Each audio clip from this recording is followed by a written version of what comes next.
الحمد لله نحمده ونستعينه ونستغفره ونؤمن به ونتوكل عليه ونعوذ بالله من شرور أنفسنا ومن سيئات أعمالنا ونشهد أن لا إله إلا الله وحده لا شريك له ونشهد أن سيدنا وسندنا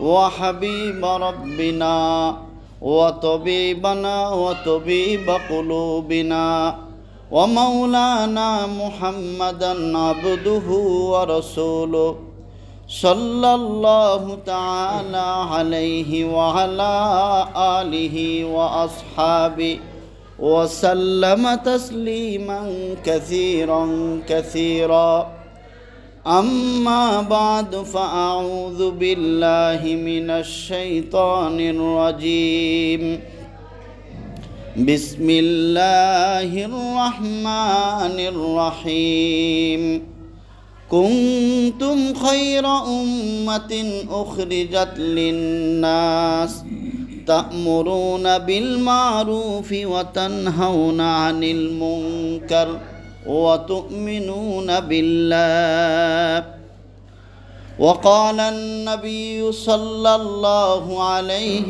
وسلم بلغوا عني ولو آية وحدثوا عن بني إسرائيل ولا حرج ومن كذب علي متعمدا فليتبوأ مقعده من النار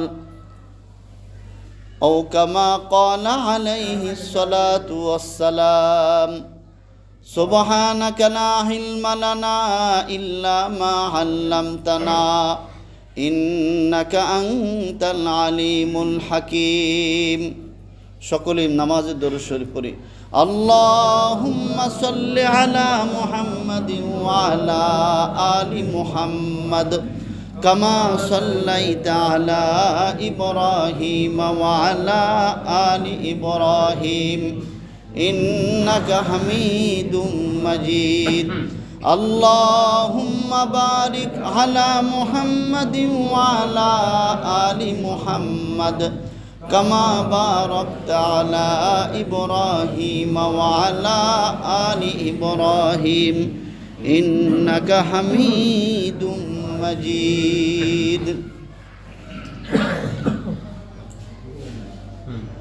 সম্মানিত হাজিরিন, আল্লাহ পাক রব্বুল আলামিনের অসংখ্য অগণিত শুকরিয়া যে আল্লাহ পাক রব্বুল আলামিন আমাদেরকে জুমার নামাজ আদায় করার জন্য তার ঘরে এসে কাতারবন্দি হয়ে বসবার তৌফিক দান করেছেন। এজন্য আমরা সকলেই দিল থেকে কালিমাতু শুকর পড়ি, বলুন আলহামদুলিল্লাহ। সম্মানিত হাজিরিন, সেই সাথে আল্লাহ পাক রব্বুল আলামিনের দরবারে আরও লক্ষ কোটি গুণ শুকর এবং সুজুদ, যেই মাওলায় পাক আমাদেরকে গত জুমা থেকে আজকের জুমা পর্যন্ত সুস্থ রেখেছেন, আমাদের নেক হায়াতকে বাড়িয়ে দিয়েছেন, এজন্য আবার বলি আলহামদুলিল্লাহ। সম্মানিত হাজিরিন, আল্লাহ পাক রব্বুল আলামিন এর বহুত বড় মেহেরবানি, যেই মাওলা আমাদেরকে উম্মতে মুহাম্মাদি বানিয়েছেন। ইমামুল আম্বিয়া সাইয়্যিদুল মুরসালিন মুহাম্মদুর রাসূলুল্লাহ সাল্লাল্লাহু আলাইহি ওয়াসাল্লামের শ্রেষ্ঠ উম্মত হিসাবে আল্লাহ তাআলা আমাদেরকে অভিহিত করেছেন। এটা আল্লাহ পাক রব্বুল আলামিনের খাস রহমত। কোরআনে কারীমের সূরা আলে ইমরান এর 110 নম্বর আয়াতের মধ্যে আল্লাহ পাক রব্বুল আলামিন বলেন, কুনতুম খায়রা উম্মাতিন উখরিজাত লিন-নাস তা'মুরুনা বিল মা'রুফি ওয়া তানহাউনা আনিল মুনকার। আল্লাহ পাক রব্বুল আলামিন বলেন, ও আমার আখিরি জামানার উম্মত, ও আমার বান্দারা, তোমরাই হলো শ্রেষ্ঠ উম্মত। উখরিজাত লিন-নাস, মানুষের মঙ্গলের জন্য তোমাদেরকে বের করা হয়েছে। মঙ্গল কি? তা'মুরুনা বিল মা'রুফি ওয়া তানহাউনা আনিল মুনকার, তোমরা সৎ কাজের আদেশ করো, অসৎ কাজ থেকে মানুষকে বাধা দাও, নিষেধ করো। এজন্য এই কাজের কারণে তোমরা শ্রেষ্ঠ উম্মত। তাহলে বোঝা গেল যারা দাওয়াতের কাজ করে, মানুষকে সৎ কাজের আদেশ দেয়, মানুষকে সৎ কাজের দিকে আহ্বান করে, কোনো মানুষ অন্যায় করলে সেই কাজে বাধা দেয়, তারা হলো শ্রেষ্ঠ উম্মত। আল্লাহ বলেন, কুনতুম খায়রা উম্মাতিন উখরিজাত লিন-নাস তা'মুরুনা বিল মা'রুফি ওয়া তানহাউনা আনিল মুনকার। তোর উম্মতের কাজই হলো সৎ কাজের আদেশ করা, অসৎ কাজ থেকে মানুষকে বাধা দেওয়া। শুধু উম্মতের কাজ না, উম্মতের নবী যিনি ছিলেন, আমাদের নবী ইমামুল আম্বিয়া মুহাম্মদুর রাসূলুল্লাহ সাল্লাল্লাহু আলাইহি ওয়াসাল্লাম, ওনাকেও আল্লাহ বলতেছেন আপনিও দাওয়াত দেন, আপনিও মানুষের কাছে পৌঁছান।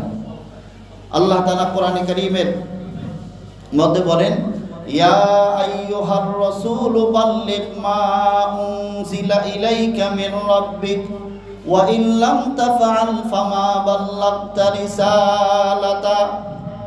আল্লাহ বলেন, ও আমার হাবিব, ও আমার রাসূলগণ, বাল্লিগ মা উনজিলা ইলাইকা মির রাব্বিক, আপনার প্রতিপালকের উপর পক্ষ থেকে আপনার উপর যা অবতীর্ণ হয়েছে আপনি সেটা মানুষের কাছে পৌঁছায় দেন। ওয়া ইল্লাম তাফআল ফামা বাল্লাগতা রিসালাতা, আর আপনি যদি এই কাজ না করেন তাহলে আমরা ধরে নেব আপনার রিসালাতের দায়িত্ব আপনি পরিপূর্ণভাবে পালন করেন নাই। আর নবী সাল্লাল্লাহু আলাইহি ওয়াসাল্লাম এই কাজ সঠিকভাবে করেছেন।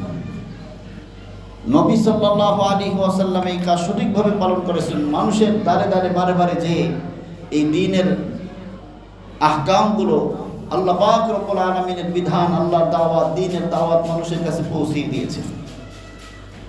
অন্য আয়াতের মধ্যে আল্লাহ পাক রব্বুল আলামিন তার হাবিবকে বলতেছেন, ইয়া আইয়ুহান নাবিয়্যু ইন্না আরসালনাকা শাহিদাও ওয়া মুবাশশিরাও ওয়া নাযীরা ওয়া দাঈয়ান ইলাল্লাহি বিইذনিহি ওয়া সিরাজাম মুনীরা।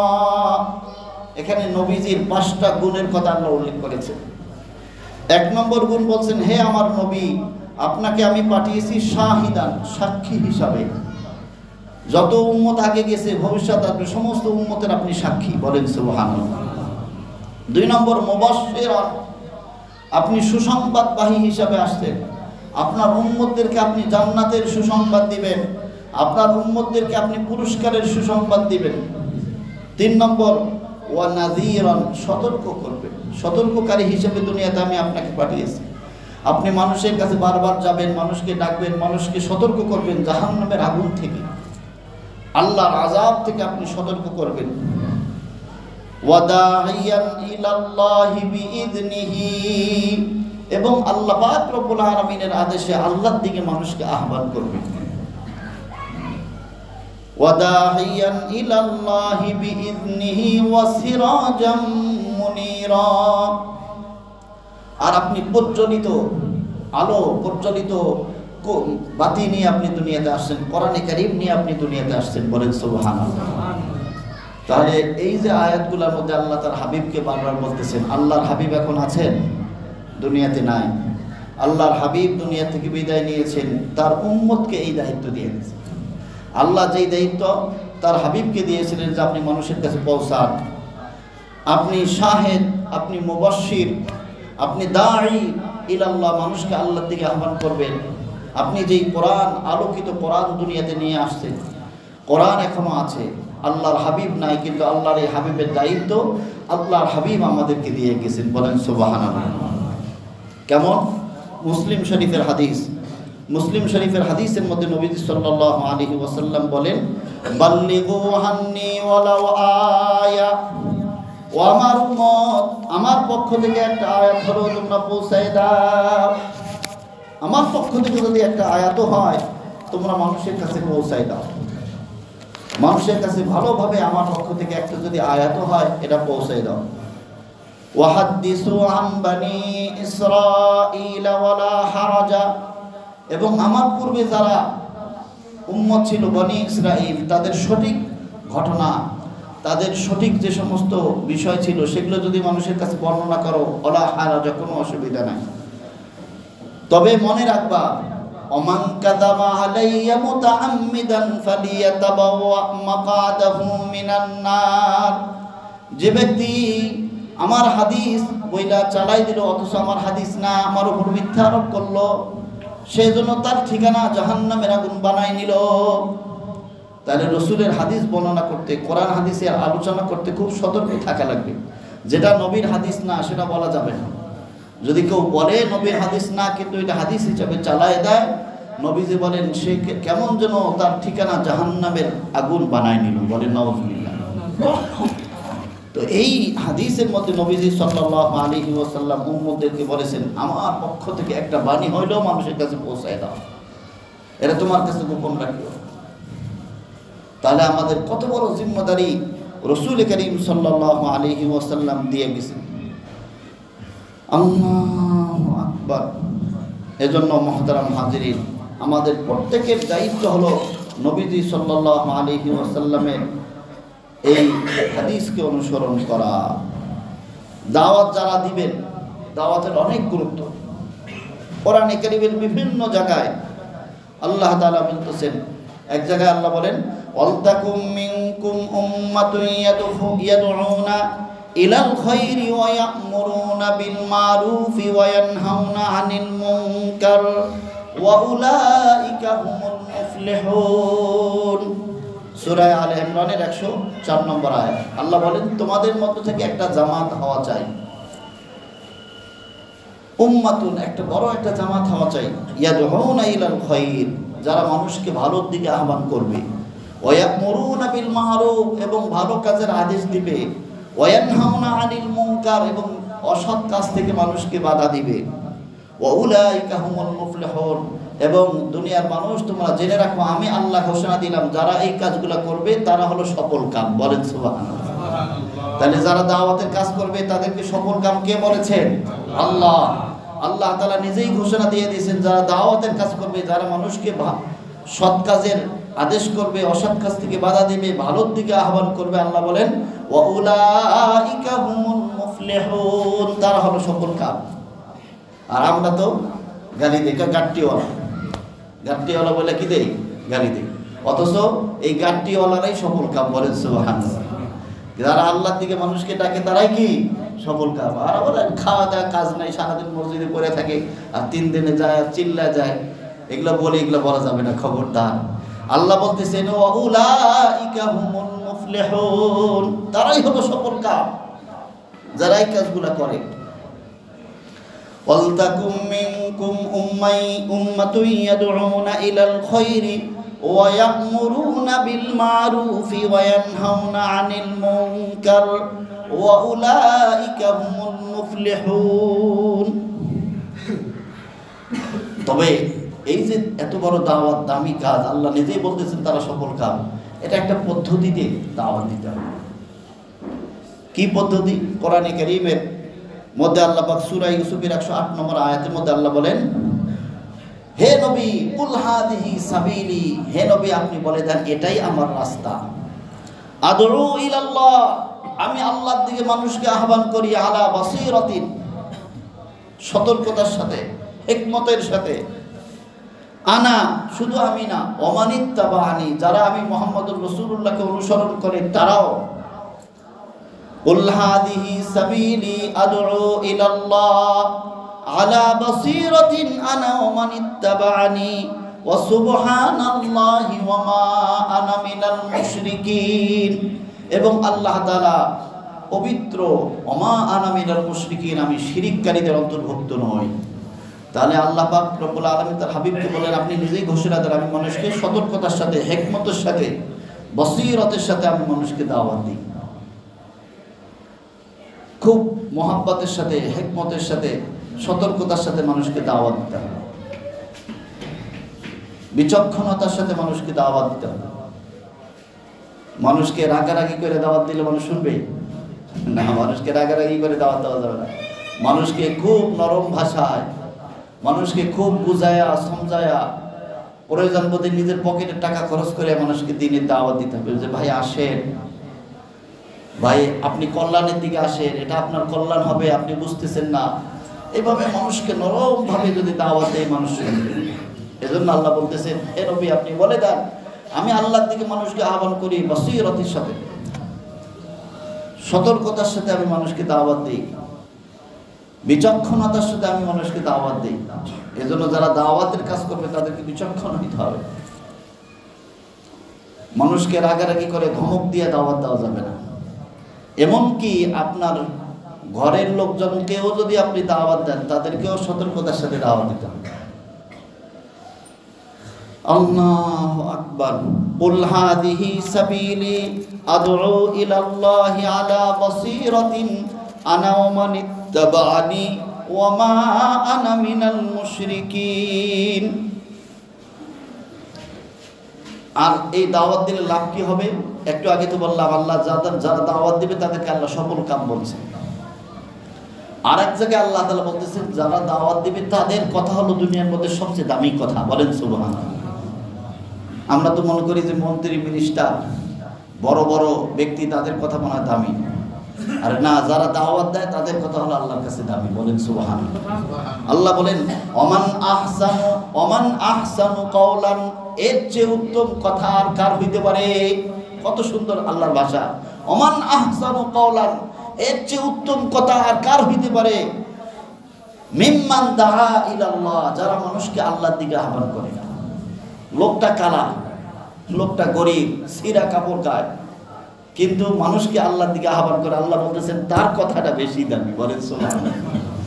ওমান আহসানু কাওলাম মিম্মান দাআ ইলাল্লাহ ওয়া আমিলা সালিহা, শুধু আল্লাহর দিকে নিজেকে মানুষকে আহ্বান করে এটা না, আবার নিজেও নেক আমল করে।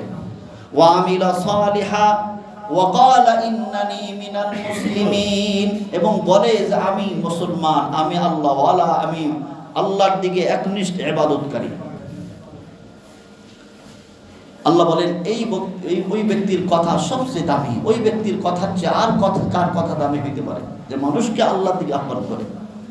তাহলে বোঝা গেল যারা মানুষকে আল্লাহর দিকে ডাকে, দাওয়াত দেয়, তাদের কথা সবচেয়ে দামি। তাহলে আমরা সবাই এই গুণ অর্জন করতে চাই কি চাই না? মানুষকে আল্লাহর দিকে ডাকবো, মানুষকে ভালোর দিকে ডাকবো, মানুষকে নামাজের দিকে ডাকবো, মানুষকে মসজিদে আসার দিকে আহ্বান করবো। এই গুণ আমাদের প্রত্যেকের দরকার। তাহলে এই কথাগুলো আল্লাহর কাছে সবচেয়ে বেশি দামি। দুনিয়াতে আপনি যত কথা বলেন সবচেয়ে বেশি দামি কথা হলো যেই কথাগুলো আপনি মানুষকে আল্লাহর দিকে আহ্বান করার জন্য বলেন। ওমান আহসানু কাওলাম মিম্মান দাআ ইলাল্লাহ ওয়া আমিলা সালিহান ওয়া ক্বালা ইন্নানি মিনাল মুসলিমিন। সূরা আসরের মধ্যে তো আল্লাহ কসম খেয়ে বলতেছে, আল্লাহ কসম খাইতেছে। আল্লাহ বলেন ওয়াল আসরি ইন্নাল ইনসানা লাফি খুসর, সময়ের কসম, যুগের কসম। আল্লাহ, আমরা অনেক সময় কোনো জিনিস গুরুত্ব বুঝাইতে যাই আমরা কসম খাই না? তাহলে আমরা যদি গুরুত্ব বুঝাইতে যাই কসম খাই, আর আল্লাহ যদি কোনো জিনিসের কসম খান, তাহলে এই জিনিসটা কত গুরুত্বপূর্ণ। আল্লাহ বলেন ওয়াল আসর, যুগের কসম, সময়ের কসম। ইন্নাল ইনসানা লাফি খুসর, সমস্ত মানুষ ক্ষতিগ্রস্ততার মধ্যে। ইল্লাল্লাযীনা আমানু ওয়া আমিলুস সালিহাত, তবে আল্লাহ বলতেছেন হ্যাঁ, যারা ঈমান এনেছে এবং নেক আমল যারা করে তারা ক্ষতিগ্রস্ত না। ইল্লাল্লাযীনা আমানু ওয়া আমিলুস সালিহাত ওয়া তাওয়াসাউ বিল হাক্কি ওয়া তাওয়াসাউ বিস সাবর, এবং ওই সমস্ত লোকরা ক্ষতিগ্রস্ত না যারা হলো হকের দাওয়াত দেয় একে অপরকে। তাওয়াসাউ বিল হক অর্থ হলো একে অপরকে হকের দাওয়াত দেওয়া। হকের দাওয়াত কোনটাকে? ইলেকশনের দাওয়াত, হকের দাওয়াত না। আল্লাহর দিকে ডাকা মানুষকে, নামাজের দিকে ডাকা, মসজিদের দিকে ডাকা, ইবাদতের ডাকা, এটা হলো হকের দাওয়াত। ওই ইলেকশন করতে যাওয়া, মিছিল মিটিং করতে যাওয়া, একজনের জন্য জান দিয়ে দেবা, এটা না। হ্যাঁ, ইসলামী হুকুমত কায়েম করার জন্য, আল্লাহর দ্বীনকে চিন্তা করার জন্য জিহাদ যদি করে কেউ, অথবা যদি কোরআন হাদিস অনুযায়ী ইসলামী রাজনীতি করে, সেটা আবার ভিন্ন কথা। কিন্তু এই বর্তমান যে প্রচলিত রাজনীতি, এটা না। তো আল্লাহ তাআলা বলছেন ওয়া তাওয়াসাউ বিল হক, হকের দিকে একে অপরকে মানুষকে ডাকে, তারা ক্ষতিগ্রস্ত না। ওয়া তাওয়াসাউ বিস সবর, আর যারা সবর, ধৈর্য ধারণের দিকে মানুষকে আহ্বান করে, মানুষকে বলে ভাই তুমি বিপদে আছো, সবর করো, আল্লাহ তোমার পুরস্কার দেবে। ওয়া তাওয়াসাউ বিল হাক্কি ওয়া তাওয়াসাউ বিস সবর। মুসলিম শরীফের হাদিস, রসুল করিম সাল্লাল্লাহু আলাইহি ওয়াসাল্লাম 2674 নম্বর হাদিস, নবীজি সাল্লাল্লাহু আলাইহি ওয়াসাল্লাম বলেছেন, মান দাআ ইলা হুদান কানা লাহু মিনাল আজরি মিসলু উজুরি মান তাবিআহু লা ইয়ানকুসু যালিকা মিন উজুরিহিম শাইআ।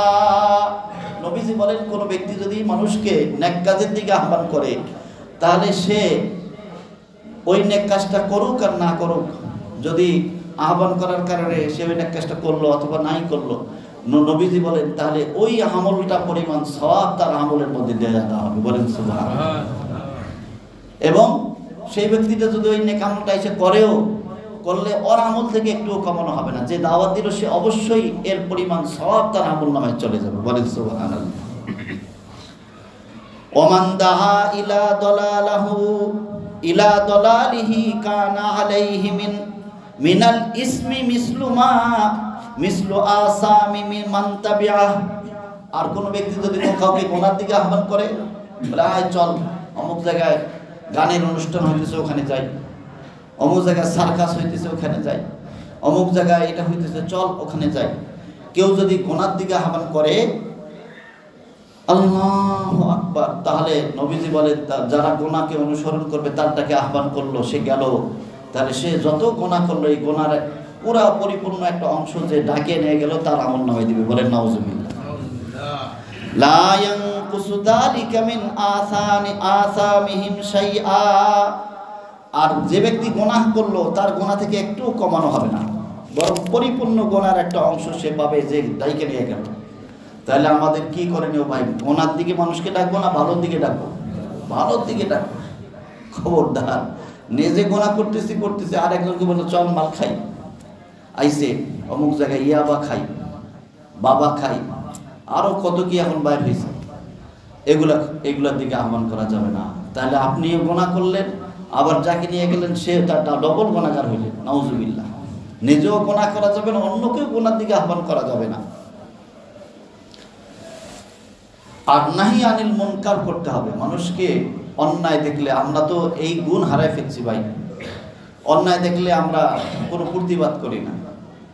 এর আগেও একজনে আমি বলছিলাম, অন্যায় দেখলে প্রতিবাদ করতে হবে। আপনার যতটুকু সামর্থ্য আছে, আপনি যে মুমিন এটা বোঝা যাবে কখন? যখন আপনার চোখে একটা অন্যায় হইতেছে, আপনি বাধা দিচ্ছেন। হ্যাঁ, বাধা দেওয়ার স্থান নবীজি 3টা বলছেন। নাহি আনিল মুনকারের 3টা স্তর। একটা হলো নবীজি বলেন, মান রাআ মিনকুম মুনকারান, কোন ব্যক্তি যদি অন্যায় দেখে, ফালি গায়রুহু বিয়াদি, প্রথম স্তর তো হলো হাত দিয়ে বাধা দেবে, এই মিয়া এটা করো কেন, হাত দিয়ে বাধা দিয়ে দিবে, করবা না। ফাইল্লাম ইস্তাতি' ফাবিলিসানি, আর যদি হাত দিয়ে বাধা দেওয়ার শক্তি না থাকে মুখ দিয়ে বাধা দিবে। ওয়াইল্লাম ইস্তাতি' ফাবিকলবি, আর যদি মুখ দিয়েও বাধা দিতে না পারে অন্তরে অনুশোচনা করবে, মাস্টার প্ল্যান করবে কিভাবে তাকে বাধা দেওয়া যায়। আমি মুখ দিয়েও বলতে পারতেছি না, হাত দিয়েও বলতে পারতেছি না, অন্য কিভাবে তাকে এই কাজ থেকে বিরত রাখা যায় এটা নিয়ে প্ল্যান করবে, চিন্তা করবে, দিল দিয়ে চিন্তা করবে কিভাবে করা যায়। এই 3 স্তর যদি থাকে তাহলে বোঝা যাবে। ওয়াযালিকা আযহাবুল ঈমান, নবীজি বলেন সর্বনিম্ন যেটা অন্তর দিয়ে একটু চিন্তা করবে, অনুশোচনা করবে, এটা হলো ঈমানের সর্বনিম্ন স্তর। সর্বোচ্চ স্তর হলো যে হাত দিয়ে বাধা দিবে, আর মধ্যম স্তর হলো যে মুখ দিয়ে বাধা দিবে। এটা আমার কথা না, আমার নবীজির কথা। এজন্য আমাদেরকে বাধা দিতে হবে। আল্লাহু আকবার। সম্মানিত হাজিরিন, এই যে দাওয়াতে তাবলীগের কথা বললাম, এই লাভের কথা বললাম, এই লাভ দুনিয়াতে তাবলীগ অনেকভাবে হয়। যেন আমরা ওয়াজ করতেছি, এটাও একটা তাবলীগ। মুয়াজ্জিন সাহেব আযান দেন, এটাও তাবলীগ। সবাইকে নামাজের দিকে ডাকতেছেন, এটা বড় তাবলীগ। এর চেয়েও আরেকটা বড় তাবলীগ হলো ওই যে বর্তমান যে পদ্ধতিতে দাওয়াত দেওয়া হইতেছে মানুষকে। হযরত ইলিয়াস সাহেব রহমতুল্লাহি আলাইহি দাওয়াতে তাবলীগের এই মেহনত উনি শুরু করেছেন 1926 সালে। হযরত ইলিয়াস রহমতুল্লাহি আলাইহি ছিলেন দারুল উলুম দেওবন্দের ছাত্র। দারুল উলুম দেওবন্দের মাদ্রাসার নাম শুনছেন না সবাই? দেওবন্দ মাদ্রাসা সারা পৃথিবীর মধ্যে সবচেয়ে বড় মাদ্রাসা। যেই মাদ্রাসা নবীজি সাল্লাল্লাহু আলাইহি ওয়াসাল্লাম হযরত কাসিম নানতুবি রহমতুল্লাহি আলাইহিকে একদম নিজে ডাইকা স্বপ্ন যোগে বলে দিয়েছেন, এই জায়গায় তুমি মাদ্রাসা করো। সেই জায়গায় মাদ্রাসা হয়েছে, নবীজির স্বপ্নে দেখানো জায়গা। সেই জায়গায় মাদ্রাসা হয়েছে দারুল উলুম দেওবন্দ। ওই মাদ্রাসার ছাত্র, ওই মাদ্রাসা থেকে পড়ালেখা শেষ করেছেন হযরত ইলিয়াস সাহেব রহমতুল্লাহি আলাইহি। উনি একজন বড় আলেম ছিলেন। উনি এই দাওয়াতের তাবলীগের কাজ শুরু করছেন। তাহলে বোঝা গেল, মনে রাখবেন কিন্তু এই দাওয়াতে তাবলীগের কাজ কি সাধারণ পাবলিক শুরু করছে না আলেম শুরু করছে? কারা শুরু করছে? আলেমরা। আর সাধারণ পাবলিক যদি বলে যে না এটা এটা ওলামা ইকরামের কাজ না, এটা হলো আমাদের কাজ, এটা ভুল করবে না ঠিক করবে? ভুল করবে। এই দাওয়াতে তাবলীগের কাজ ওলামা ইকরাম থেকে শুরু হয়েছে, ওলামা ইকরামের জিম্মাদারিতেই চলবে। দিনের কাজ, দিন বেশি বোঝে আমরা নাকি ওলামা ইকরাম? বলেন ওলামা ইকরাম। দিনের মাসলা মাসালা ওলামা ইকরাম। এই কাজটা যদি ওলামা ইকরামের নিগরানিতে হয় তাই কাজের মধ্যে কোনো ভুল হবে না। আর যদি এই কাজ আমরা নিজে নিজে করি ভুল হবে। কি হবে? ভুল হবে। আর যদি ভুল পদ্ধতিতে করি এই কাজের কোনো লাভ হবে? এই কাজের মধ্যে একটা বেদাত ঢুকে গেল, একটা কোরআন হাদিস বিরোধী একটা কাজ ঢুকে গেল। এই কারণেই তো আপনারা খেয়াল করতেছেন যে যারা আলেম সারা কাজ করতেছে তারা ভুল করে ফেলতেছে, মানুষ হত্যা করে ফেলতেছে, মানুষের উপর আক্রমণ করতেছে। এটা করা যাবে না। আল্লাহ তাআলা আমাদের সকলকে সহিহ বুঝ দান করেন। হযরত ইলিয়াস সাহেব রহমতুল্লাহি আলাইহি এই দাওয়াতের এই বর্তমান যে মেহনত চলতেছে এই মেহনত শুরু করেছে 1926 সালে শুরু করেছেন। এই পদ্ধতিতে দাওয়াতের কাজ আল্লাহ পাক এমনভাবে মাকবুল করেছেন, কবুল করেছেন, সারা দুনিয়ায় ছড়িয়ে গেছে। সারা দুনিয়ায় পৃথিবীতে 7টা মহাদেশ আছে, 7 মহাদেশের এমন কোনো দেশ নেই যেখানে দাওয়াতে তাবলীগের মেহনত চলে না। আফ্রিকার জঙ্গলের মধ্যেও দাওয়াতে তাবলীগের মেহনত চলে। বলেন সুবহানাল্লাহ। এই কাজকে আল্লাহ তাআলা এত কবুল করেছে। আর এই কাজ যে হয়, এই কাজের একটা বড় একটা গুরুত্বপূর্ণ অংশ হলো বিশ্ব ইজতেমা। এই বিশ্ব ইজতেমা 1946 সালে সর্বপ্রথম হয়েছিল টঙ্গীর মানে চট্টগ্রামের হাজী ক্যাম্পে। এরপরে 1948 সালে চট্টগ্রামের হাজী ক্যাম্পে হয়েছিল দ্বিতীয়বার 1948। এর আগে একবার হয়েছিল এই 1946 সালে। এরপরে 1958 সালে আবার এই দাওয়াতে তাবলীগের বিশ্ব ইজতেমা হয়েছিল নারায়ণগঞ্জ জেলার সিদ্ধিরগঞ্জে। চতুর্থবার এই বিশ্ব ইজতেমা হয়েছিল 1966 সালে গাজীপুরের ওই যে টঙ্গী সংলগ্ন যে মাঠ আছে সেখানে। বর্তমান যে মাঠ না, এটা আরেকটা, ওইদিকে আরেকটা মাঠ। এরপরে 1947 সাল থেকে 67 সাল সেখান থেকে বর্তমান যে তুরাগ নদীর পাড়ে যে ইজতেমা হইতেছে সেখান থেকে এই বর্তমান 2025 সাল পর্যন্ত ওখানে নিয়মিত বিশ্ব ইজতেমা হইতেছে। এই বিশ্ব ইজতেমার ময়দানেও যেরকম 7টা উপমহাদেশের লোক আসে, বিদেশ থেকে মেহমানরা আসে। এটা আমাদের জন্য খুশনসিব যে আমরা গরিব দেশ, আমাদের বাংলাদেশে বিশ্ব ইজতেমা হয়। আর অন্যান্য দেশের লোকেরা তারা লক্ষ লক্ষ টাকা খরচ করে এখানে আসে। আর আমরা যারা আছি আমাদের তেমন কোনো খরচ নাই। এই যে আমাদের মসজিদে আমরা যে ইজতেমায় যাব প্রথম ধরা হয়েছে 500 টাকা করে। কত টাকা করে? 500। এই 500 টাকা করে আমরা জমা দিব, যদি আবার লাগে সেখানে উঠানো হবে। যাওয়া আসার ভাড়া আছে, 3 দিন আমরা খাবো। তো মাত্র 500 টাকা না হয় আরও 500 টাকা খরচ হলো, 1000 খরচ হলো। 1000 টাকা খরচ করে আমরা বিশ্ব ইজতেমা পালন করে আসতে পারতেছি। আর 7টা মহাদেশের লোক আসতেছে, লক্ষ লক্ষ লোক আসতেছে, তারা লক্ষ লক্ষ টাকা খরচ করে, অনেক টাকা খরচ করে আসে। তাহলে আল্লাহ তাআলা আমাদের উপর একটা রহমত করছে না? তা আলহামদুলিল্লাহ। বর্তমান যে বিশ্ব ইজতেমা 2025 সালে এই মাসের 31 তারিখ থেকে শুরু হবে। আগামী শুক্রবার থেকে, শুক্র শনি রবি, কিন্তু শুক্রবার থেকে শুরু হইলেও দেখবেন বুধবার থেকে কানায় কানা ভরে যায়। দেশের বিভিন্ন জায়গা থেকে লোক জানা এসে ভরে যায়। আমরা যদি ঢাকার মানুষ ইজতেমা না পাই তাহলে আমাদের কপাল পোড়া। এজন্য বিশ্ব ইজতেমা যাওয়ার জন্য আমরা সবাই রাজি আছি তো ইনশাআল্লাহ? হ্যাঁ, যাইতে হবে ভাই। এত লক্ষ লক্ষ মানুষ, 40 থেকে 50 লক্ষ লোক হয় বিশ্ব ইজতেমার মধ্যে, বা কোনো কোনো রিপোর্টে আছে 30 থেকে 40 লক্ষ লোক হয়। হজের পরে দ্বিতীয় স্থানে আছে এই বিশ্ব ইজতেমা। সেখানে আল্লাহর ওলি আছে কি আছে না? সারা বিশ্ব থেকে যে লোক আসে আল্লাহর ওলিরা আছে না? সেখানে যে জামাতের সাথে নামাজ হয়, আল্লাহর ওলির সাথে যদি আমি জামাতের সাথে এক ওয়াক্ত নামাজ পড়তে পারি, আমার সারা জীবনের নামাজ কবুল হইল কি হইল না, হাদিসের কথা আমার কথা না, আমার জীবনের এক ওয়াক্ত নামাজ যদি কবুল হয় তাহলে আমি আল্লাহর কাছে পার পেয়ে যাবো। বলেন সুবহানাল্লাহ। তাহলে কত লক্ষ, 40 লক্ষ লোকের মধ্যে অনেক সময় আমরা হজেও যাইতে পারি না। হজের যে এটা দামি, এটা আমি বলতেছি না, কিন্তু হজ তো দামি আমল, কিন্তু আমরা অনেকের টাকা পয়সা নাই, হজে যাইতে পারি না। হজেও তো লক্ষ লক্ষ মানুষ জামাতের সাথে নামাজ পড়ে। কিন্তু আমরা এই যে এখানে লক্ষ লক্ষ মানুষের জামাতের সাথে যদি নামাজে শরিক হই, আর ওই নামাজটা আল্লাহর ওলিদের ওসিলায় বুজুর্গদের ওসিলায় যদি নামাজটা কবুল হয়ে যায়, তাহলে আল্লাহ তাআলা আমাকে কাল কিয়ামতের ময়দানে এই ওসিলায় পার করে দেবেন। এজন্য ইনশাআল্লাহ সবাই রাজি আছি তো, সবাই যাব, বিশ্ব ইজতেমায় যাব। আপনি 3 দিন না পারেন 1 দিন থেকে আসেন, 2 দিন থেকে আসেন, তারপরেও এখানে উসুলের সাথে যাওয়া উত্তম, জামাতবন্দি হয়ে যাওয়া। আলহামদুলিল্লাহ আমাদের মসজিদ থেকে আগামী বৃহস্পতিবার, আজকে তো শুক্রবার, আগামী বৃহস্পতিবার রাতের বেলা এখান থেকে ইনশাআল্লাহ গাড়ি ছাড়া হবে। আপনারা যারা যাবেন আপাতত 500 টাকা করে জমা দিবেন। টাকা যদি এখন নামটা লেখায় দেন আমাদের মুয়াজ্জিন সাহেবের কাছে, মুয়াজ্জিন সাহেবের কাছে নামটা লেখায় দেন, 500 টাকা করে জমা দেন। জমা দিয়ে ইনশাআল্লাহ প্রস্তুতি নেন, মালিকের কাছে ছুটি নেন। কত অসুস্থতা আসে, কত বিপদ আপদ আসে, 1 সপ্তাহ এমনি বাসায় বসে থাকে। 3টা দিনের জন্য আমরা সকলেই রাজি হয়ে যাই। বৃহস্পতিবার রাতে যাব, আবার রবিবার চলে আসবো। রাজি আছি তো সবাই ইনশাআল্লাহ? 500 টাকা করে দিয়ে ইনশাআল্লাহ আমরা নামটা রেখাই দেবো। সেই অনুযায়ী তাহলে আমাদের সাথীরা প্রস্তুতি নেবেন। কারণ আপনি এখন বললেন না, ওই দিন বলবেন যে হুজুর আমিও যাবো, কিন্তু গাড়িতে সিট নাই, আপনার যাইতে কষ্ট হবে। আর একা গেলে দেখা যায় কোথায় যাবেন কোথায় না যাবেন। এখন আইন শৃঙ্খলা পরিস্থিতিও একটু কড়াকড়ি, আপনারা ঢুকতে দেবে না, আপনারা সন্দেহ করবে। এই জন্য জামাতবন্দি হয়ে যাওয়া সবচেয়ে বেশি উত্তম। তাহলে আমলটাও সুন্দর হয়।